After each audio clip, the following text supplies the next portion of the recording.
मीठी महक गुजरातनी, मीठी महक गुजरातनी। અહીં વંદના થાતી કાયમ સોનેરી પ્રભાતની, અહીં વંદના થાતી કાયમ સોનેરી પ્રભાતની। मीठी महक गुजरातनी, मीठी महक गुजरातनी।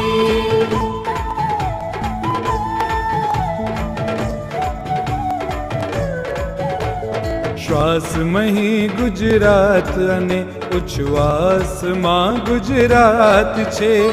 અહીં મિલનમાં કે પછી પ્રવાસમાં ગુજરાત છે। વૃક્ષ પવન પહાડ લીલા ઘાસમાં ગુજરાત છે। વૃક્ષ પવન પહાડ લીલા ઘાસમાં ગુજરાત છે। કર્મ કૌશલ સ્નેહ સરોવર કમી નથી કોઈ વાતની। मीठी महक गुजरातनी, मीठी महक गुजरातनी।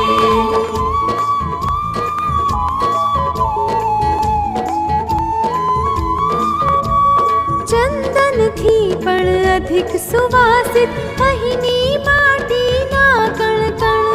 સાબર તાપી અને નર્મદા ચાંદી જેવા ચમકે રણ। નાવ ચલાવે રેતીમાં એવો શૂરો એક એક જણ। નાવ ચલાવે રેતીમાં એવો શૂરો એક એક જણ। અહીં ગવાતા ગરબામાં પણ રાત ઝૂમે રળિયાતની। હે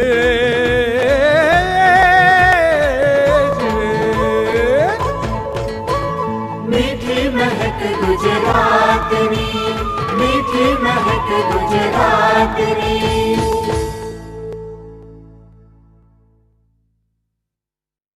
મીઠી મહેક ગુજરાતની ટીવી શ્રેણીમાં ડોક્ટર સુધીરભાઈ પરીખ આપનું હાર્દિક સ્વાગત છે।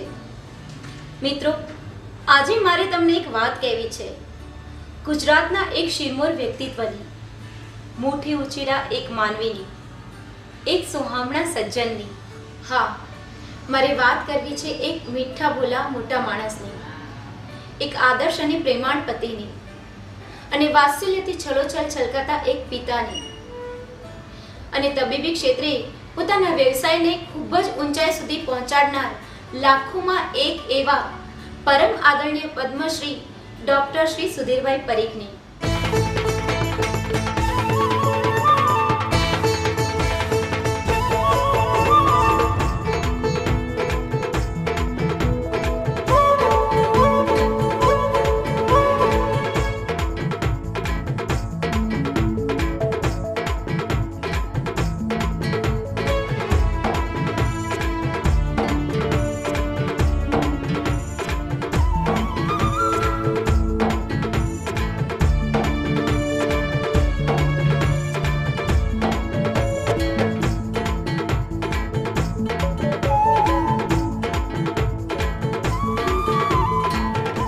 ડોક્ટર સુધીરભાઈના વતનની વાત કરીએ તો ગુજરાતનું નડિયાદ, નડિયાદનું પેટલા શહેર એ એમનું જન્મસ્થળ। તેઓના પિતા સરકારી અધિકારી હતા। ડોક્ટર સુધીરભાઈનું શૈક્ષણિક ઘડતર જુદા જુદા શહેરોમાં થયું। યશસ્વી કારકિર્દી ધરાવનાર સુધીરભાઈએ MBBS અને MDની ડિગ્રી પ્રાપ્ત કરી છે।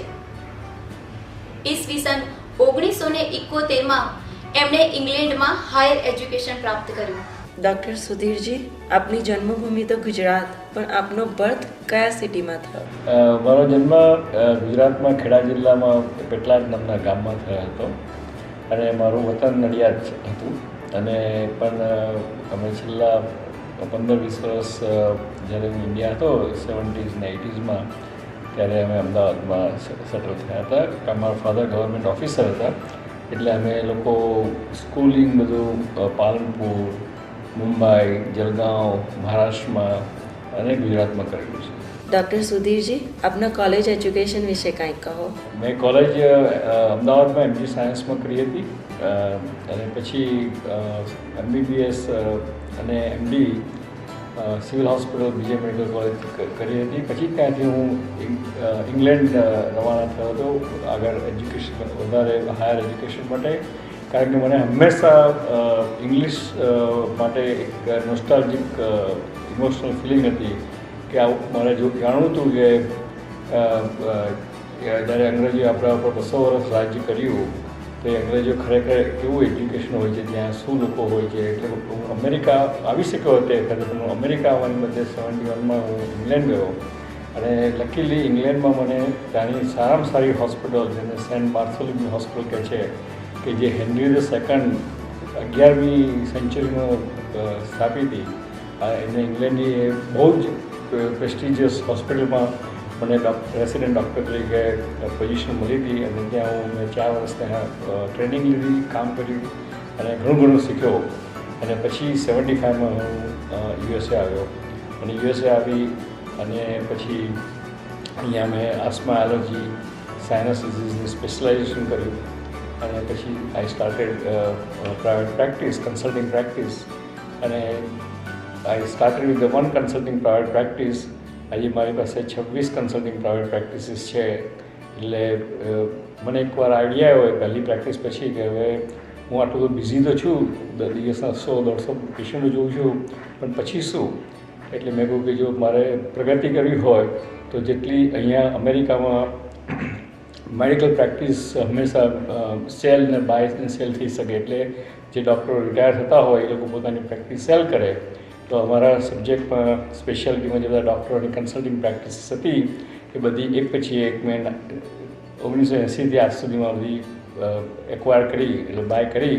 અને આજે અમેરિકામાં મારી સ્પેશિયાલિટીમાં જે આસ્મા એલર્જી ચેસ્ટ મેડિસિનમાં અમારી જે આ બધી પ્રેક્ટિસ છે એ ગ્રુપ એ મોટામાં મોટું ગ્રુપ ગણાય છે, જેમાં 200 ડૉક્ટર, નર્સિસ અને બીજા સ્ટાફ, મેડિકલ સ્ટાફ કામ કરે છે. 1975માં સુધીરભાઈ અમેરિકા આવ્યા. અહીં એમણે એસ્મા એલર્જી સાયન્સમાં સ્પેશિયલાઇઝેશન કર્યું અને ત્યારબાદ પ્રાઇવેટ પ્રેક્ટિસ શરૂ કરી અને એ વાતને આજે વર્ષોના વાણા વાઈ ચૂક્યા છે. પણ એમનું જ્ઞાન, ધગસ, મહેનત, સાચી નિયત અને ઈશ્વર કૃપાના ફળ સ્વરૂપે આજે સફળતાના એ શિખરો પાર કરી ચૂક્યા છે કે જ્યાં સુધી પહોંચવું લગભગ કદાચ કોઈ બીજા માટે અઘરું જ નહીં પણ અશક્ય છે. તેઓ દ્રઢપણે માનતા હતા કે ભરોસા અગર ઈશ્વર पे है तो जो तकदीर में लिखा है वही पाओगे और भरोसा अगर खुद पर है तो ईश्वर वही लिखेगा जो तुम चाहोगे.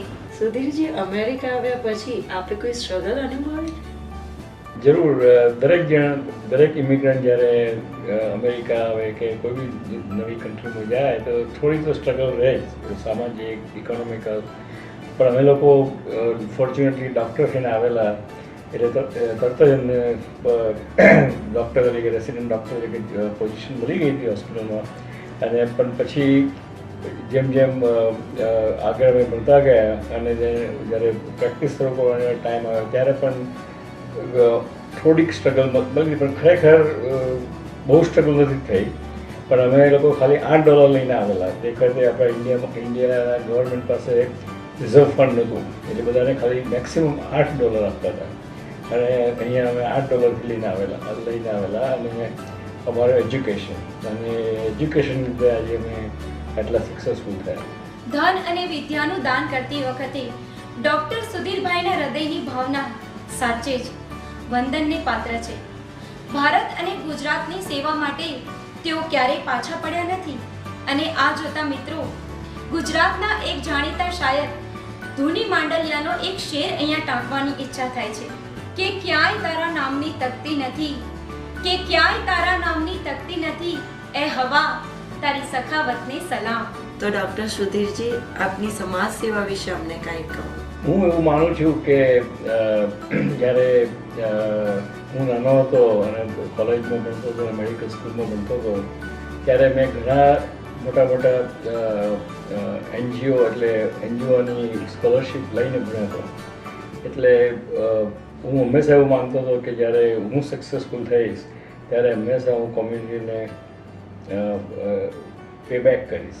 અને એટલા માટે મેં પહેલાંથી જ્યારથી યુએસએ આવ્યો ત્યારથી મેં કોમ્યુનિટી સર્વિસ કોમ્યુનિટીમાં ઇન્ટરેસ્ટ લેવાનો, કોમ્યુનિટી માટે કામ કરવાનું શરૂ કર્યું. અને આજે અમે અહીંયા આગળ જે ડૉક્ટર્સ છે ઇન્ડિયાના એનું મોટું એક એસોસિએશન બનાવ્યું 1982માં, અને એને કહે છે આપી, American association of physician of Indian origin. આજે એના 1 લાખ ડૉક્ટરો, એટલે ફર્સ્ટ જનરેશન અને સેકન્ડ જનરેશન થઈને 1 લાખ ડૉક્ટરો એના મેમ્બર્સ છે. અને મેમ્બર્સને એટલું જ નહીં પણ આજે દરેક 7માંથી 1 અમેરિકન એ આપણે ઇન્ડિયન ડૉક્ટર્સ એને ટ્રીટ કરે છે. અને લગભગ 20% જેટલા ટોટલ ડૉક્ટર્સ, એટલે અમેરિકન, ઇન્ડિયન, સ્પેનિશ બધા ભેગા કરો તો એ 20% ડૉક્ટરો આપણા છે. અને એટલે અમે લોકોએ આ એસોસિએશન શરૂ કર્યું હતું.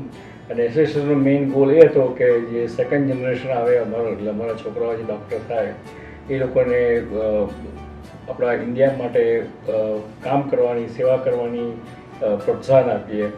પછી અમે ઇન્ડિયામાં ફ્રી ક્લિનિક શરૂ કરી, 12 ક્લિનિક ચલાવીએ છીએ, 2 હોસ્પિટલો ચલાવીએ છીએ. જ્યારે પણ ઇન્ડિયામાં બીજી medical services, diabetes scanning, blood pressure scanning એ બધું કરીએ છીએ. કેન્સર, અહીંથી લોટ ઓફ કેન્સરના ઇક્વિપમેન્ટ્સ ઇન્ડિયા મોકલ્યા હતા રિસર્ચ ફાઉન્ડેશન થ્રુ. એટલે આ બધી અમે આ એસોસિએશન સેવા કરી હતી. એ એસોસિએશન સિવાય અમે અહીંયા બીજું એક એસોસિએશન શરૂ કરેલું જેનું નામ હતું અમેરિકન પોલિટિકલ ફોરમ. એનો મેઇન એમ એ હતો કે આપણા જે સેકન્ડ જનરેશન છે એ લોકો અહીંની પોલિટિક્સમાં, એટલે મેઇન સ્ટ્રીમ પોલિટિક્સમાં ભાગ લે એટલા માટે શરૂ કરેલું. અને એ કરવાથી અમે લોકો શું કર્યું, ઇન્ટર્નશીપ શરૂ કરી. એટલે કોલેજના છોકરાઓને ફ્રી ઇન્ટર્નશીપ આપીએ મેમ્બર ઓફ પાર્લામેન્ટ, કોંગ્રેસમેન કે સેનેટરના ઓફિસમાં. એટલે એ લોકોને ખ્યાલ આવે કે ગવર્મેન્ટ અહીંયા ગવર્મેન્ટ રીતે કામ કરે છે. એટલે અમારા છોકરાઓ બધાને ઇન્ડિયન કિડ્સ. અને એ ઇન્ટર્નમાંથી આજે બોબી જિંદાલ ગવર્નર બન્યા, એ અમારો ઇન્ટર્ન હતો, ગવર્નર ઓફ લુઝિયાના. પછી નિકી હેલી, ધેટ્સ અમેઝિંગ. એ બધા ઇન્ટર્ન હતા અમારા. અને પછી અહીંયા ક્રિસ કલુરી કરીને એક હતા, પછી ચીવકુલા, અને ત્યાં એ બધા એસેમ્બલીમેન બન્યા. એટલે અમે આ કુમાર બારવે જે મેરીલેન્ડમાં છે, અત્યારે કોંગ્રેસમાં રન કરે છે, એ પણ અમારી સાથે હતો તે વખતે. અને એટલું જ નહીં પણ અમે જ્યારે પણ F-16 ઓર અવાક્સ પ્લેન પાકિસ્તાનને સેલ કરવાના હતા ત્યારે બી અમે ઓપોઝ કરેલો, એના માટે મોટો પ્રોટેસ્ટ કરેલો. અને એને સ્ટોપ કરાયેલા જસ્ટ ટુ મેક શ્યોર કે પાકિસ્તાનને બધા પ્લેન ના મળે, જેથી કરીને પાકિસ્તાનને પ્લેન ના પછી ઇન્ડિયાને રશિયા પાસેથી પ્લેન લેવા પડે. એટલે ઇન્ડિયાને ખરેખર બજેટ લોકો માટે વાપરવા માટે, એટલે મીન્સ ઇકોનોમિક્સ અને ડેવલપમેન્ટ માટે વાપરવા માટે એની બદલે મિલિટરી રેસમાં વપરાય. એટલે એ અમે કરી દીધું. દેટ ઇઝ અને ત્રીજું ખાસ મોસ્ટ ઇમ્પોર્ટન્ટ કે અમે એ વખતે અમેરિકન કોંગ્રેસમાં ઇન્ડિયાનો કોઈ ફ્રેન્ડ નહોતું, કારણ કે ઇન્ડિયા તે વખતે ઘણી પુઅર કન્ટ્રી હતી, ઇકોનોમિકલી વેરી ડાઉન હતી, એજ્યુકેશનલી વેરી ડાઉન હતી અર્લી 90s. અને ઓલમોસ્ટ બેંકરપ્ટ થઈ ગયેલી એકવાર 91-92માં તો ઇન્ડિયા. સાચી વાત. તો તે વખતે અમે લોકોએ ભેગા થઈ અને એના કોંગ્રેસમેન, સેનેટરને સમજાવી અને પ્રો ઇન્ડિયા ગ્રુપ શરૂ કર્યું, અને ઇન્ડિયા કોકસ કહેવાય. અને ઇન્ડિયા કોકસને લીધે આજે યુએસ ઇન્ડિયાનું રિલેશન આટલા ઇમ્પ્રૂવ થયા છે. ઇન્ડિયાને ન્યુક્લિયર ટ્રીટી મળી, ઇન્ડિયાને પાકિસ્તાનના અમુક જે એવાક્સ પ્લેન, F-16 પ્લેન એ બધા અમે રોકી શક્યા. અને ઇન્ડિયાને ઘણી નો હાઉ ટેકનિકલ હેલ્પ મળી. અને એની લીધે મને પ્રવાસી ભારતીય સન્માન એવોર્ડ મળ્યો હતો. પણ બીજું કે અહીંયા અમે સોશિયલી, કલ્ચરલી અહીંયા દર વર્ષે અમે 15મી ઓગસ્ટે ઇન્ડિયા ડે પરેડ કાઢીએ છીએ ન્યુયોર્ક સિટીમાં. 100,000 લોકો, 1 લાખ લોકો જોવા આવે છે. એની અંદર 35થી 36 ફ્લોટ હોય છે. એટલે એ જે દિલ્હીમાં પરેડ થાય છે રિપબ્લિકન ડેની, એના પછી સેકન્ડ લાર્જેસ્ટ પરેડ અમે અહીંયા કરીએ છીએ. તો હોલ આઈડિયા પરેડ અમે શરૂ કરેલી, એમાં હું છેલ્લા 30-35 વર્ષથી પરેડ થાય છે એ 35 વર્ષથી એ પરેડનો સ્પોન્સર હું છું, one of the major sponsor. એટલે હું ડોનેશન મની ડોનેટ કરું છું. એનું કારણ એક જ કે એ પરેડની લીધે અમારા છોકરાઓને ખબર પડે કે ઇન્ડિયા શું છે, ઇન્ડિયાને ઇન્ડિપેન્ડન્સ કેવી રીતે મળ્યું, કેટલી સ્ટ્રગલ થઈ, અને અહીંના લોકોને પણ ખબર પડે કે ઇન્ડિયા શું છે, ઇન્ડિયાનું કલ્ચર શું છે, ઇન્ડિયાનું હેરિટેજ શું છે. એટલે really it's a very successful a parade અત્યારે દર વર્ષે થાય છે અહીંયા કંપનીઓ વચ્ચે મેનહાટનમાં. તો એ અમે શરૂ કરી હતી, મેં શરૂ કરવા ટ્રાય કર્યો. પછી અહીંયા ઘણા ટેમ્પલ અને ઘણા આપણે રિલિજિયસ પ્લેસ માટે મેં હેલ્પ કરેલી ડોનેશન. અને વન મોસ્ટ નોટવર્ધી કે જે અહીંયા વ્રજ ટેમ્પલ છે, ફર્સ્ટ ટાઈમ શ્રીનાથજી નાથદ્વારાના ટ્રસ્ટીએ શ્રીનાથજીને ઇન્ડિયાની બહાર એલાઉડ કરવા માટે ફર્સ્ટ ટાઈમ કર્યા. અને આ જે અમે ટેમ્પલ બનાવ્યું છે એ ખરેખર એક જાતની યાત્રાધામ થઈ ગયું છે. 200 એકર લેન્ડ છે, $12 મિલિયન ટેમ્પલ થયું. અને બધા ઓલ ઓવર વર્લ્ડથી લોકો આવે છે. અને નોટ ઓનલી દેટ પણ ત્યાં આગળ આપણા છોકરાઓને કેમ્પ ચાલે છે, સમર કેમ્પ ને બધું. એટલે ઇટ્સ રિયલી વેરી સક્સેસફુલ. અને હું એવું માનું છું, જ્યારે આજે આજથી 93માં એટલે આજથી લગભગ 26-27 વર્ષ પહેલાં આ ટેમ્પલને મેં ડોનેશન કર્યું as a great grand manufacture તરીકે. એ વખતે લોકો એવું કહેતા કે આવા ટેમ્પલ બનાવવાના આટલા પૈસા શું કામ ખર્ચવા. પણ હું માનું છું કે જ્યાં સુધી આવા ટેમ્પલ ના હોય ત્યાં સુધી આપણું હેરિટેજ કોઈ ચાલુ રહે જ નહીં. અને આપણા છોકરાઓને કનેક્ટ કરવા માટે આપણા હેરિટેજ સાથે કે ક્યાંથી આપણે આવ્યા છીએ, શું આપણી કલ્ચર છે, શું આપણું 5000 વર્ષની હિસ્ટ્રી છે, આવા ટેમ્પલ બનાવીએ તો જ લોકોને ખ્યાલ આવે. તો ડૉક્ટર સુધીરજી, આપણી માતૃભૂમિ વિશે આપે જે સમાજ સેવા કરી છે એના વિશે અમારા દર્શક મિત્રોને જણાવો. છેલ્લા 35 વર્ષથી મને ઇન્ડિયાની સેવા કરવાનો ઘણો લાભ મળ્યો છે. બંને સામાજિક, પોલિટિકલ અને એજ્યુકેશનલ. મારા જે અહીંયા એસોસિએશન અમે જે સ્થાપ્યું છે, American association of physicians of Indian origin, અમે ત્યાં લગભગ 15 ફ્રી ક્લિનિક ચલાવીએ છીએ ઇન્ડિયામાં, પ્લસ 2 હોસ્પિટલ ચલાવીએ છીએ. એન્ડ નોટ ઓનલી દેટ પણ આંધ્રમાં, ગુજરાતમાં અમે અમુક પ્રોજેક્ટ કરીએ છીએ જેમાં ડાયાબિટીસ, હાઈ બ્લડ પ્રેશર એ બધાનું સ્ક્રીનિંગ કરીએ છીએ. મારી પર્સનલ લેવલ પર મેં એક મારું ફાઉન્ડેશન છે, એ ફાઉન્ડેશને એક પ્રોજેક્ટ શરૂ કર્યો છે અમદાવાદમાં કે હું દરેક વર્ષે લગભગ 400-500 લોકો એનો ભાગ લે છે. એ ગુજરાત કેન્સર સોસાયટીમાં એ લોકોને ફ્રી સ્ક્રીનિંગ માટે એની બધી જ ફીઝ અમારું ફાઉન્ડેશન આપે છે. અને એમાંથી કોઈને કેન્સર નીકળે તો કેન્સરની 50% ટ્રીટમેન્ટ ફી પણ અમારું ફાઉન્ડેશન આપે છે. એટલે આ એક મારી પર્સનલ છે. અને on the top of that કે દર વર્ષે અમે અહીંથી ડૉક્ટરને જુદી સ્પેશિયાલિટીમાં લઈ જઈએ છીએ. અને એ લોકોને અમે ત્યાંની સિવિલ હોસ્પિટલમાં, વાડીલાલ સારાભાઈમાં, પછી રાજસ્થાનની હોસ્પિટલમાં, જયપુરમાં જઈ અને ત્યાં અમે આ ડૉક્ટરો બધી જુદી જુદી સર્જરી કરે છે, આઈ સર્જરી, પ્લાસ્ટિક સર્જરી, અને એ રીતે પણ ઇન્ડિયાને અમે સેવા આપીએ છીએ. અને થર્ડ થિંગ કે અહીંયા એક એસોસિએશન છે, શેર એન્ડ કેર ફાઉન્ડેશન, જેનો હું સિનિયર એડવાઇઝર છું. અને શેર એન્ડ કેર ફાઉન્ડેશન અહીંયા અમે દર વર્ષે લગભગ $1 મિલિયન ભેગા કરીએ છીએ. અને એ $1 મિલિયન અમે ઇન્ડિયામાં જે ગરીબમાંથી ગરીબ વુમન હોય એ લોકોને એજ્યુકેશન માટે, પછી એ લોકોને કંઈક ધંધો, ટ્રેડ શીખવાડવા માટે, અને એ લોકોના છોકરાઓને પણ એજ્યુકેશન આપવા માટે વાપરીએ છીએ. તો આ બધી આવી ઘણી સેવાઓ, સામાજિક સેવાઓમાં હું ઇન્વોલ્વ થયેલો છું. અને પોલિટિકલ સેવામાં અમે જે US caucus, India caucus US Congress બનાવ્યું, એને લીધે આપણને યુએસ ઇન્ડિયા ન્યુક્લિયર ડીલ મળી. એની લીધે president Obama and president Clinton India આવ્યા. અને બિકોઝ ઓફ બધા ઇન્ડિયા કોકસને લીધે જ્યારે ગુજરાત અર્થક્વેક થયો ત્યારે અમે પ્રેસિડેન્ટ ક્લિન્ટનને ત્યાં લઈને આવેલા. અમદાવાદમાં 5 દિવસ રહેલા, અંજાર ગયેલા, સાથે બધું ડિસ્ટ્રક્શન જોયું હતું.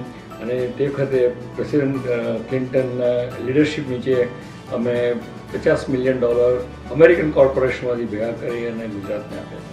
જેમણે કારકિર્દીની શરૂઆત કરી રેસિડેન્સ ડોક્ટર તરીકે અને આજે પોતાની સ્વતંત્ર પ્રેક્ટિસમાં ન ભૂતો ન ભવિષ્યથી એવા સ્થાને બિરાજમાન છે તે ડોક્ટર સુધીરભાઈનું કૌટુંબિક જીવન પણ આપણને મીઠી ઈર્ષા ઉપજાવે તેવું છે. સુધીરજી, આપના મેરેજ ક્યારે ને કેવી રીતે થયા અને આપના ફેમિલી મેમ્બર વિશે કંઈક અમને કહો. અમારા મેરેજ 1975માં થયા અને હું ખરેખર લકી કહેવો કે મારા મેરેજ અમારા કાઇન્ડ ઓફ ક્લાસમેટ સાથે થયા. અમે બંને સાથે બીજે મેડિકલમાં ડૉક્ટર MBBS તરીકે માટે ભણતા હતા અને અમારા આમ ઓળખાણથી કોઈ અમને ઇન્ટ્રોડ્યુસ કર્યા અને એ પ્રમાણે અમે મેરેજ થયા. અને અમારા એક દીકરો છે અને એક દીકરી છે. અમારી દીકરી સી ઇઝ ઓલ્સો એ પણ એ ડૉક્ટર છે, મારા જેવી અસ્મા ચેસ્ટ મેડિસિનની સ્પેશિયાલિસ્ટ છે અને એ પણ મારી પ્રેક્ટિસમાં જ પ્રેક્ટિસ સંભાળે છે અને પ્રેક્ટિસ ન્યુયોર્કની બધી પ્રેક્ટિસ એ મારી દીકરી સંભાળે છે. અને મારો દીકરો છે યેલ યુનિવર્સિટીમાં કર્ણાટિકટમાં અત્યારે સેકન્ડ યર રેસિડેન્સી કરે છે આઈ સર્જરીમાં અને વર્ષ પછી એ આઈ સર્જન થશે. અને મારા વાઈફ ડૉક્ટર સુધા પરીખ એ એનેસ્થેસિયોલોજિસ્ટ છે. અને હું પોતે એનેસ્થેસિયોલોજિસ્ટ છું અને આ કન્ટ્રીમાં આવ્યા પછીથી એનેસ્થેસિયામાં મારી પ્રેક્ટિસ ચાલુ છે અને અત્યારે પણ હું થોડું સ્લો ડાઉન કર્યું છે, એટલે પાર્ટ ટાઈમ એનેસ્થેસિયોલોજિસ્ટ તરીકે હું કામ કરું છું.